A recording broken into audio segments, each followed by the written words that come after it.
देखिए सवाल है आपके सामने कि a toy is in the form of a cone mounted on a hemisphere of radius r 3.5 centimetre. The total height of the toy is 15.5 centimetre. Find the total surface area and volume. इस सवाल को करने के लिए आप देखिए आपके सामने ये टॉय बना हुआ है, ये टॉय है, ठीक है. और इस टॉय की जो टोटल हाइट है वो टोटल हाइट आपको क्या दे रखी है? टोटल हाइट आपको दे रखी है 15.5, ठीक है.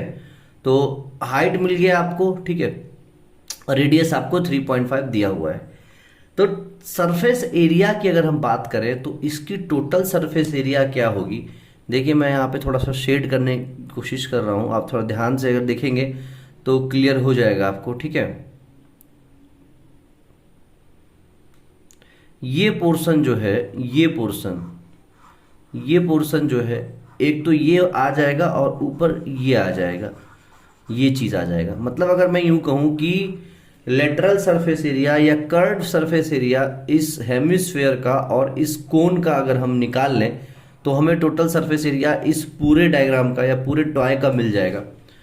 तो दोस्तों फॉर्मूला आप लोग अगर नहीं याद है, कन्फ्यूज़न है, कुछ भी थोड़ी सी भी कन्फ्यूज़न है अगर आप लोगों को, तो मेरा एक वीडियो है, मेंसुरेशन के सारे फॉर्मूले मैंने एक वीडियो में बता रखे हैं.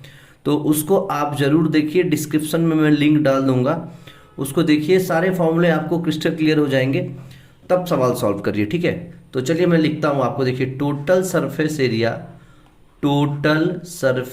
एरिया इज इक्वल टू क्या होगा कि सी एस ए मतलब कर्व्ड सरफेस, इसको आप लेटरल सरफेस एरिया भी बोलते हैं.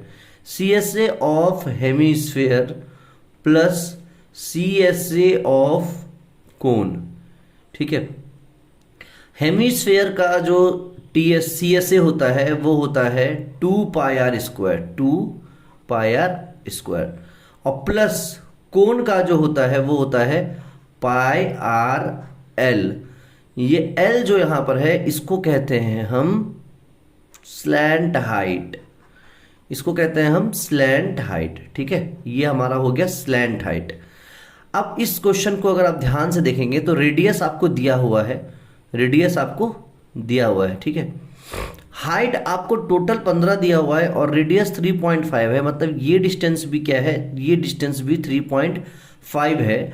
तो ये चीज कितना हो जाएगा? 12. देखिए लिखा हुआ है 12 होगा, मतलब कोन की हाइट क्या होगी? 12 होगी. लेकिन क्या हमको एल दिया हुआ है, मतलब स्लैंट हाइट दिया हुआ है? नहीं दिया हुआ है. स्लैंट हाइट हमारा ये पोर्शन है, देखिए ये वाला, ठीक है. तो अब इसको कैसे निकालेंगे हम? तो एक पाइथागोरस थ्योरम होता है. पाइथागोरस थ्योरम के हिसाब से हाइपोटेनस का स्क्वायर इज इक्वल टू होता है बेस का स्क्वायर प्लस परपेंडिकुलर का स्क्वायर. बेस आपको दे रखा है 3.5 का, तो ये 3.5 का स्क्वायर हो जाएगा. परपेंडिकुलर मतलब ये चीज लेंथ, हाइट का स्क्वायर भी कह सकते हैं आप. तो हाइट आपका 12 है, 12 का स्क्वायर 144, डायरेक्ट में लिख लेता हूँ, ठीक है. ये कितना है? 12 का स्क्वायर, 12 हमारा हाइट है. अब 3.5 का स्क्वायर कैसे निकालोगे? देखो मैं बता रखा है पहले ही अपने एक वीडियो में कि जिसके लास्ट में 5 होता है उसका स्क्वायर निकालने के लिए लास्ट में 25 लिख देते हैं, और अगर यहाँ पे 3 है तो 3 को 1 बढ़ाओ, तो 3 का 1 बढ़ा के 4 होगा, 4 को इसी 3 से मल्टीप्लाई कर दो तो 1225 आ जाएगा. अब डेसिमल है एक, तो यहाँ पे हम 2 प्लेस के बाद हम क्या करेंगे? डेसिमल लगा देंगे.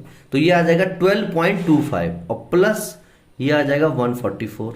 जब इसको ऐड करोगे तो ये आ जाएगा 156.25.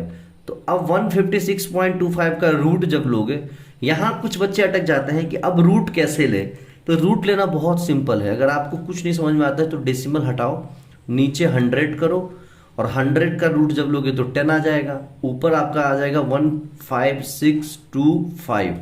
तो अभी मैंने बताया ना कि लास्ट में अगर 25 है तो इसका मतलब ये किसी न किसी नंबर का स्क्वायर है जिसके लास्ट में 5 होगा.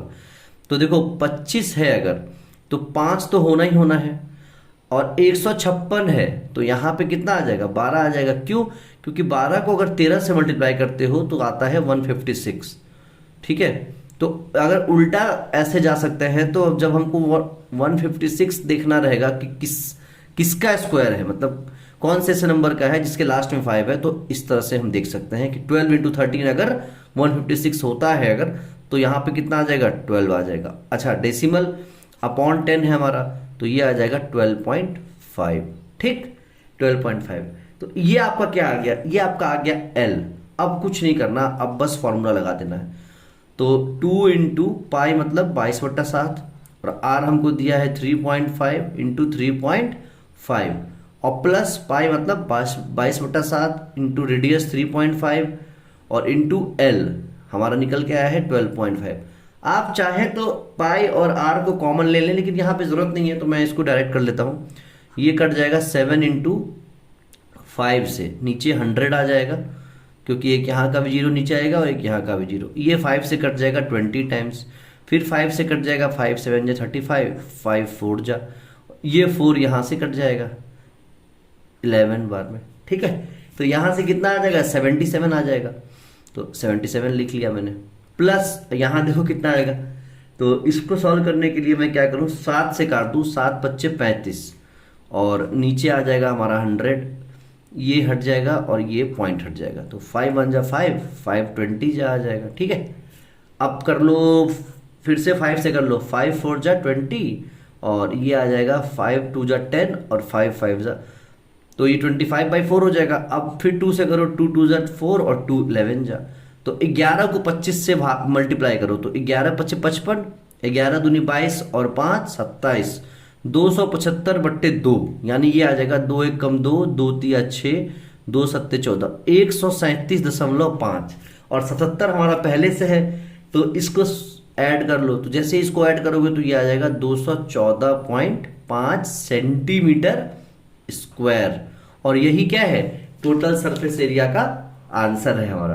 तो चलिए आप देख लेते हैं वॉल्यूम कैसे निकालेंगे। देखिए, वॉल्यूम निकालने के लिए सिंपल सा फॉर्मूला लगाओ दोनों में। ठीक है, तो वॉल्यूम ऑफ हेमिस्फीयर क्या हो जाएगा, 2/3 pi R cube, plus volume of cone क्या होता है, पाई आर स्क्वायर एच। तो यहां से देखो एक चीज बताओ, कुछ कॉमन आएगा, अच्छा कोन है ना, तो 1/3 पाई आर स्क्वायर एच होता है। ठीक है, कोन का होता है 1/3 पाई आर स्क्वायर एच, और पाई आर स्क्वायर एच होता है सिलेंडर का वॉल्यूम। ठीक है, ध्यान रखिएगा इसको। तो अब एक काम करते हैं, देखिए एक चीज हमको दिख रहा है कि 1/3 पाई आर स्क्वायर दोनों में कॉमन है, तो मैं 1/3 पाई आर स्क्वायर को मैं बाहर ले लेता हूं, तो ब्रैकेट में क्या बच जाएगा, आर प्लस एच। अब सारी वैल्यूज में पुट कर लेता हूं। सबसे पहले मैं r प्लस एच निकाल लेता हूं। r हमारा है 3.5 और h हमारा है 12, तो ये वैल्यू हमको आ जाएगी 15.5, और यहाँ पे हमारा आ जाएगा 1/3। देखिए थोड़ी सी मिस्टेक यहाँ पे 2r आएगा, 2r मतलब कितना आ जाएगा, 3.5 इंटू 2 यानी कि 7, 7 प्लस 12, तो यानी ये वैल्यू कितनी आ जाएगी हमारी, ये वैल्यू आ जाएगी 7 प्लस 12 यानी 19 आ जाएगी। ठीक है, ये 19 आ जाएगी, क्योंकि यहाँ पे 2r है ना, 1/3 कॉमन लिया है तो 2r बच जाएगा। ठीक, अब यहाँ देखो 1/3 पाई की वैल्यू 22/7 हम रख लेते हैं, और इंटू आर स्क्वायर यानी 3.5 इंटू 3.5 और इंटू 19 तो हमारा रहेगा ही। तो ये 7 बच्चे 35, तो कोई दिक्कत नहीं है। यहाँ से 1, यहाँ से 2, यहाँ पे 2 जीरो हम नीचे 100 बना लेते हैं, तो ये 5 20 से कट जाएगा, फिर 2 11 से कट जाएगा, और 2 दह 100, 2 दह 20, 3 एकम 3 नहीं कटेगा। ठीक है, तो एक काम करते हैं, इसको लिख लेते हैं, 11 इंटू 35 इंटू 19 अपॉन 3 इंटू 10, ये अपना आ जाएगा। ठीक है, अभी 5 से देखो ये भी कट रहा है, 5 दूनी 10 और 5 सत्ते 35, तो 77 इंटू 19, 77 इंटू 19/6, यही अपना आंसर आएगा। तो 19 सत्ते 133, कैरी हमारा 13 रहेगा, 19 सत्ते 133 और 13 146, और अपॉन